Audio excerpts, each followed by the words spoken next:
Welcome to the Own It Powercast, the place to be when you get serious about making big changes and accelerating growth in your life and in your relationships. Finally create the life you've always wanted, living life on your own terms. Learn how to take your fear and turn it into powerful choices that will create sustained change. Now your host, Mary Baker. Hey everyone, welcome back to the Own It Powercast, the place to come to get what you need to move yourself forward. Hey, it's Mary Baker and welcome to episode 257. Avoiding our feelings, why we stay busy and anxious. Well, welcome to a new month, which is going to be all about getting things straight with ourselves, especially the things we just don't want to look at. Each week, we're going to explore a little bit more about our tendency to avoid the hard things, to avoid our feelings, and ultimately ourselves, and what we can do about that. If you've been listening, you know that I talk all about facing ourselves on this podcast, and I have some courses that are available that will help you with just that. From a mini e-course ebook I have on boundaries to a 3-part masterclass on finding your voice. There are different options to begin working on yourself and know that we can't do this work alone. And that's why we need support and we need to learn and we need accountability. We need safe places to do the work. So if you need some more in-depth work on facing things, give yourself the gift of one of these courses. All right. So this month, like I said, we're going to be diving deep into a topic that I think many of us struggle with. And that is avoiding our feelings and the truths that seem too overwhelming to face. Have you ever found yourself constantly busy, always focusing on what others need, and sometimes swirling in a cloud of anxiety? Well, you're not alone. You have a lot of company. These behaviors are often our mind's way of protecting us from facing shame, guilt, and other difficult emotions. So this month we're going to explore why we avoid these feelings. We're going to look at the impact this has on our lives and most importantly, how we can start to confront and heal from these emotions. I think it's a journey towards self-awareness, embracing vulnerability, and ultimately finding some peace. So let's get started. What do I mean by avoidance behaviors? Like, what am I talking about? Well, here are some to get you thinking, but you may have 16 other ones I haven't thought of, and that's okay. All that matters is that we're doing something other than facing ourselves. So task-focused avoidance is a very common one. It means staying busy with work and chores and things and projects and planning. It could be anything, but it's task-focused. So you're typically very busy, focused on what you're doing right now and then what you have to do next and what you have to do 2 weeks from now without a break. That's what you want to look at. It's a continuous stream of busyness. Along with this, because you can do this and other fun things, or maybe it isn't as task-focused and it's more emotionally focused, but it's the fixation on others. Prioritizing other people's needs over your own. And sometimes you may not even notice that you're doing this. Maybe you've rationalized, well, they need help. They're in crisis. They're this, they're that. And like we talk about here on the show, I'm not talking about the acute times when someone really needs your help. I'm talking about, is this a pattern? Has this been going on for quite a bit of time? So taking care of everyone else to the extent that you are avoiding yourself. It's not that we don't take care of others and take care of our kids and love our partners and our siblings and our friends. It means we do it without the balance of making time for ourselves. And then oftentimes when we do have moments to ourselves, what do? We distract. We use social media. We watch lots of TV. We have hobbies. Other activities just to avoid sitting with ourselves and avoiding our feelings. We'll often overcommit, filling our schedules, maybe not just with task-based things, but activities, social gatherings, community events, volunteering. We'll fill our schedules to avoid that downtime. And then finally turning to alcohol, food, shopping, drugs to numb out. So those are some broad categories of ways that we can avoid lots of things. Avoid ourselves, avoid what we're feeling, avoid things we might have to tackle emotionally or psychologically. And often this can be a form of self-sabotage if we are avoiding goals that we set for ourselves, like things we want to accomplish for us. Maybe going back to school, maybe creating something, maybe doing something really nice for ourselves, maybe focusing on our health, perhaps. So doing all these other avoidant activities, we're avoiding the vulnerability, probably, of focusing on ourselves. So why do we do this? Well, this month we're going to get into some of the psychological reasons for avoidance. One of the biggest ones is the fear of facing shame and guilt. These emotions can be particularly difficult, and in essence, it's our fear of not being enough when all is said and done, that we aren't worthy of love and acceptance, that if we're not perfect, that we're secretly terrified that we're not going to be okay. And that comes from childhood, and we've talked about that quite a bit here on the show, and we'll continue to talk about that this month, where we got messages of conditional love. And usually they're not spoken overtly in a family, they are assumed. And so maybe we don't have the ego strength to face that shame and that guilt. So we can't face ourselves. So what recourse do we have then? We need to avoid. Because all of this can feel so overwhelming.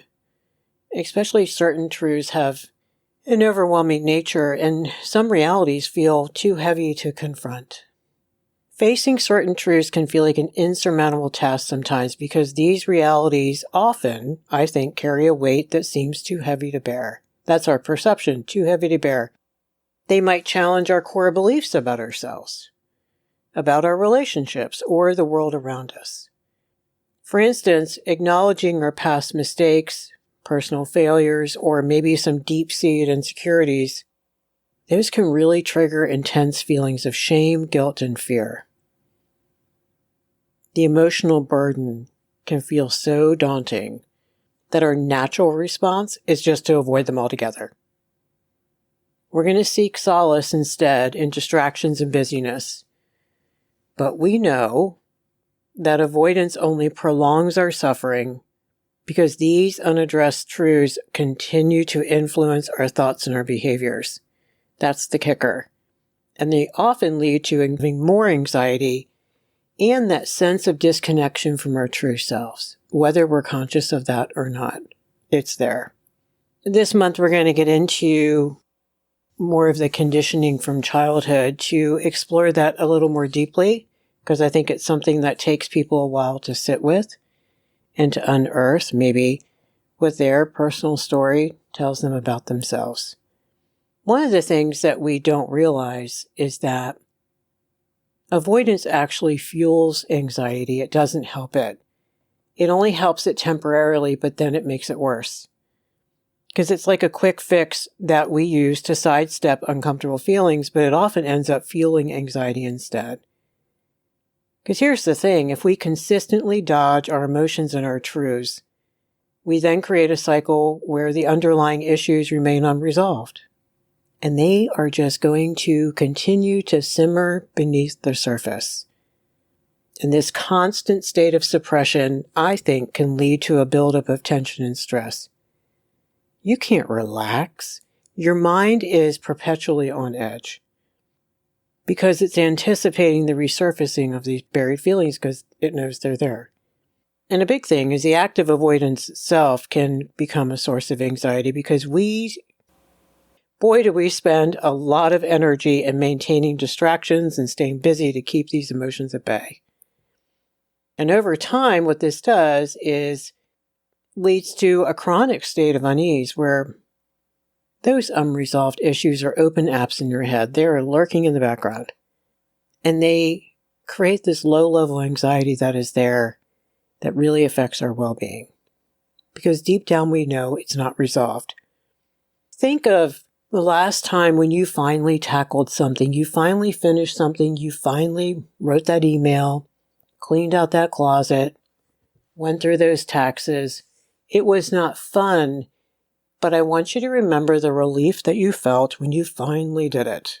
You finally faced it, you wrapped it up, you put it away. A lot of that relief isn't just about getting the thing done. It's about facing the thing you didn't want to deal with and you knew you had to deal with, and it was unfinished business that you weren't addressing. Unresolved. Unresolved within ourselves, anything unresolved between two people will resurface, and it will cause all sorts of problems. There's a huge emotional toll when we don't deal with our feelings and we don't deal with ourselves. There's a whole bunch of psychological and physical issues we can end up with. Because when we consistently push our emotions aside, I think we deny ourselves the opportunity to both process and heal from our experiences. Like, we're not even giving ourselves a chance to validate ourselves. We're not giving ourselves a chance to receive validation from other people if we share what happened. We don't get any mirroring about our experiences and what that must have been like, and that our feelings aren't crazy and what we struggle with isn't crazy, and that we can trust ourselves. And that is why when we don't deal with them, we end up with an undercurrent of sadness, anger, and fear. And that really affects our overall mood and outlook on life, even though we may not think so. When we suppress our emotions, we can manifest it as chronic stress, which then plays into anxiety, depression, and other mental health conditions. And trying to keep them suppressed can be exhausting. We can end up with emotional burnout. We don't cope as well. And over time, it really erodes our sense of self-worth and well-being. We end up feeling disconnected, unfulfilled, and trapped in a cycle of emotional suppression. It's a nasty cycle. And it doesn't just affect ourselves, it affects our relationships as well. Avoidance has a huge impact on our relationships. You've heard me talk about it before. Because if we are avoiding anything and avoiding ourselves, we are creating barriers to genuine intimacy and understanding. When we avoid what's true and what we feel, we're going to have to shy away from deeper emotional connections with people around us because we're afraid they're going to ask questions. Or we might be afraid that we will reveal something we're not ready to deal with. So then we have more superficial relationships. Important issues are often left unaddressed. And we can't get and we can't give the emotional support that we all need. Plus, and this is something we don't think about enough, our inability to confront our own emotions can really make us less empathetic and responsive to the needs of others, no matter how much we say we care. Because we are so consumed by our own internal struggles, our own distractions. And that is why you hear me say this work is inside out. We cannot give true empathy to another until we've given it to ourselves. This emotional disconnect can lead to misunderstandings, to resentment, and a sense of isolation in our own relationships. So avoidance can really cause big problems and prevent us from having some really meaningful connections. So this month, we want to get into what we might be avoiding, how it is impacting us, and what are some steps that we can take to get better. This is a process. If you resonated with anything I said today, I want you to practice lots of self-compassion and lots of honesty. Because remember, your avoidance is going to want to make you avoid even admitting some of this stuff to yourself at first. And that's okay. It takes courage to face things. It takes courage to sit with things. It takes courage to sit with ourselves. But hang out with us this month so you can really work on this. So today we introduce this month's topic, all the ways we avoid sitting with our feelings and facing truths that seem way too overwhelming to confront. We explored the psychological mechanisms behind some of our avoidance behaviors, and we're going to talk this month how we can stay task-focused and fixate on other people's needs and distract ourselves to numb out. And we can look at these patterns and then we can better understand how our avoidance stems from a fear of facing our own shame and guilt and facing ourselves, but also how avoidance affects our mental and emotional well-being. It fuels anxiety. It creates an emotional toll. And then how we need to break the cycle of avoidance and how this month we need to learn ways to face things head on. So stay tuned in the coming weeks as we take some time to face ourselves. Thank you so much for hanging out with me today. If anything resonated here or someone that you know and care about struggles with these things, feel free to pass this episode along to them. If this did resonate with you, hang out with us this month. Let's look at these things and let's start making them better. And if you want some deeper work, grab the courses, look in the show notes for the links to those, and get started. You will thank yourself later.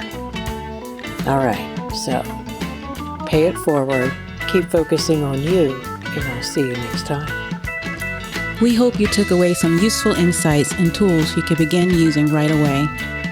If you did, please leave a positive review and share on your social media.